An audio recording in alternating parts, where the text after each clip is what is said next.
The first thing they took from her was her name. They called her Nurse Alice. But before the war, she had been Alice Morgan, a quiet young woman who once believed kindness could heal the world. That was before the fire, before the screams, before Madrid became a graveyard. It was July 1937, and the air above Spain shimmered with the smoke of dying cities. The Spanish Civil War had turned the country into a pit of ghosts. Brothers killing brothers, sons turning on fathers, and strangers turning into monsters overnight. And in the middle of it all, in a dim, blood-soaked hospital on the edge of Madrid, Alice stood, bandaged, trembling, and no longer sure who deserved to live. But let's start from the beginning. Alice had never wanted to be a nurse. She wanted to be a teacher.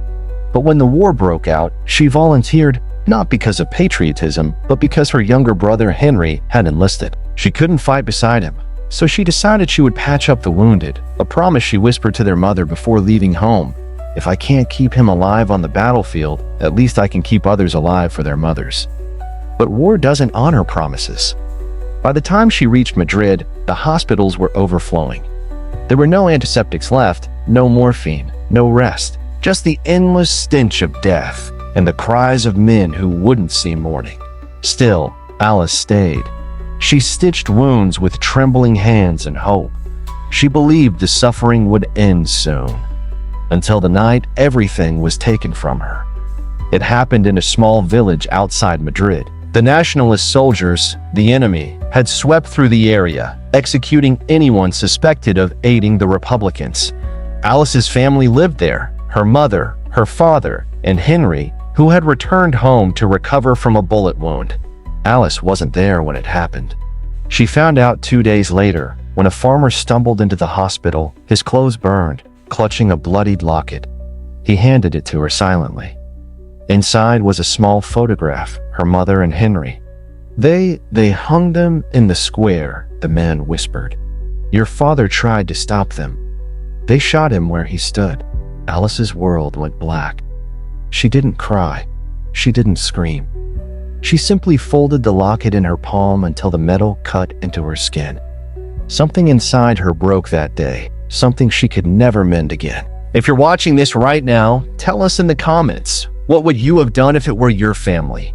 Would you still have mercy, or would you want revenge? And if you're new to the channel, make sure to subscribe, because stories like this one remind us how far the human heart can fall when pushed too far. They transferred Alice to a field hospital on the northern front, a neutral zone meant to treat soldiers from both sides. That's where the story begins to darken. The hospital was nothing more than a series of tents built beside a shattered monastery. The roof leaked. The floor was mud. And every night, artillery thundered in the distance like God's own heartbeat. Alice worked under Dr. Samuel Reed, a weary man in his 50s who still believed in the Hippocratic Oath. He told her once, "A nurse's duty is to life, not politics. We save who we can." But as the weeks passed, Alice noticed something. More and more nationalist soldiers, the same faction that had murdered her family, were being brought in. Wounded, screaming, helpless. The men she was forced to save were the same ones who had burned her village. Each time she sewed one of them up, she felt her stomach twist. Each time she handed them water, her hands trembled. At night, she would stand outside the tent, staring at the endless stretch of dark fields, and whisper her family's names like a prayer. Henry, Mother, Father. And then one night, the whisper changed. It became a question. How many more of them must live while mine lie in the ground? The idea didn't come all at once. It crept in, slow, seductive, rational. At first, Alice simply imagined it, slipping a drop of something deadly into a soldier's cup, watching the color drain from his face. Feeling, what? Satisfaction? Justice? She hated herself for even thinking about it. But hate is like rot. Once it sets in, it spreads. A week later, a nationalist officer arrived at the hospital, shot in the stomach, cursing, demanding morphine. Alice recognized his insignia. He belonged to the same division that had swept through her hometown. Her hands went cold. As Dr. Reed treated him, the officer sneered. You're the nurse? Good. Fetch me water. And make it quick, girl. Girl. That word echoed through her like a slap. When the doctor left to tend to another patient, Alice stared at the morphine bottle, then at the small vial in her apron, a disinfectant solution that, in high doses, could stop a man's heart. It wasn't medicine. It was justice disguised as mercy. That night, the officer's pulse slowed. His lips turned blue. He died gasping. The doctor called it an infection. Alice said nothing. If you're watching this right now, pause for a second. Would you have done the same? If someone destroyed everything you loved, could you still heal them? Or would you, like Alice, trade mercy for revenge? After that night, Alice changed. She still smiled. She still obeyed orders. But behind her calm eyes, a storm brewed. Each morning, she prepared her tray of medicines. Each night, she buried another soldier, one after another. Pneumonia, infection, accidents. The war's chaos became her cover. No one questioned the deaths, not when bombs were falling daily. At first, she targeted officers, then lieutenants, then anyone wearing the wrong color. She told herself it wasn't murder. It was balance. It was God's justice delivered through her steady hands. But soon, even that lie began to fade. She began keeping a tally, a small notebook hidden beneath her pillow. Each name written neatly, followed by a single red cross. By autumn, there were 42. 42 men whose deaths were not caused by bullets, shrapnel, or fire, but by the hands of one nurse who never raised a weapon. By October 1937, the war had turned Madrid into a furnace. Bombers droned overhead like vultures. The city walls were painted with soot, and the field hospital was stretched beyond breaking. Alice barely slept anymore. Her hands moved automatically, mixing, injecting, wiping, like a machine built for mercy in death. But then the whispers began. A young orderly named Thomas was the first to notice. "It's strange," he muttered one morning, checking the patient logs. "The ones you tend to, they seem to die faster than the others." Alice froze mid-step. Her pulse quickened, but she smiled.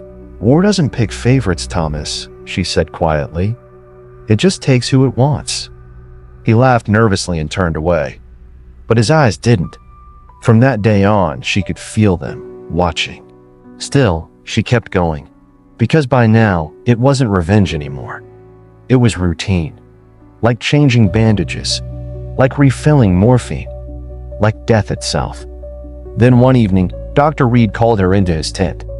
He was sitting by a flickering lamp, the light trembling across his weary face. "Alice," he began softly, "there have been concerns." Her heart thudded. "Concerns?" "Yes. About the mortality rates. In your ward specifically." He sighed. "You've always been reliable, compassionate. But these numbers..." He slid a ledger across the table, columns of names, rows of crosses. Alice's hands went cold. "Are you saying this is my fault?" "I'm saying I need to know if something's wrong. If you're overwhelmed, she snapped. "Do you think any of us aren't overwhelmed?" Her voice broke. Tears spilled down her cheeks before she could stop them. Dr. Reed softened. "Alice, listen. We're all haunted, but we must not let it consume us. We heal. We don't harm." She wanted to scream that he didn't understand, that healing hadn't brought her family back. But she bit her tongue, nodded, apologized. And that night, she made a decision. If they suspected her, she'd leave no witnesses behind. If you're watching right now, drop a comment. Do you think Alice has gone too far? Or is she just a victim of war's madness? And hey, if you're new here, make sure to subscribe. Stories like this are real reminders of how thin the line is between justice and vengeance. The next morning, Thomas brought her tea.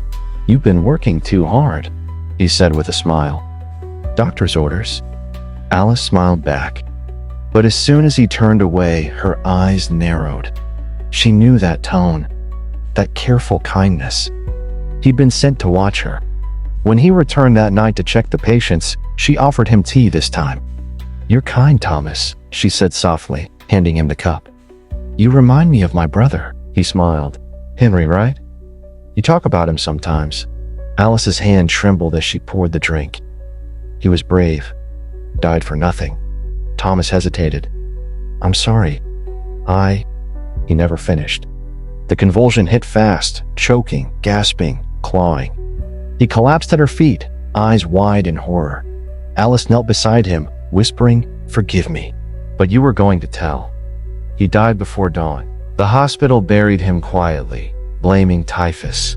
But guilt has a smell, and soon everyone could sense it. The nurses avoided her. Patients turned away when she entered. Even Dr. Reed's eyes had changed, no longer trusting, just tired. Alice felt the walls closing in. Every step echoed like judgment. And still, she couldn't stop. If you're watching this far, stay with us, because what happens next will shock you. 2 weeks later, everything unraveled. A convoy of wounded arrived. Among them, a high-ranking nationalist general.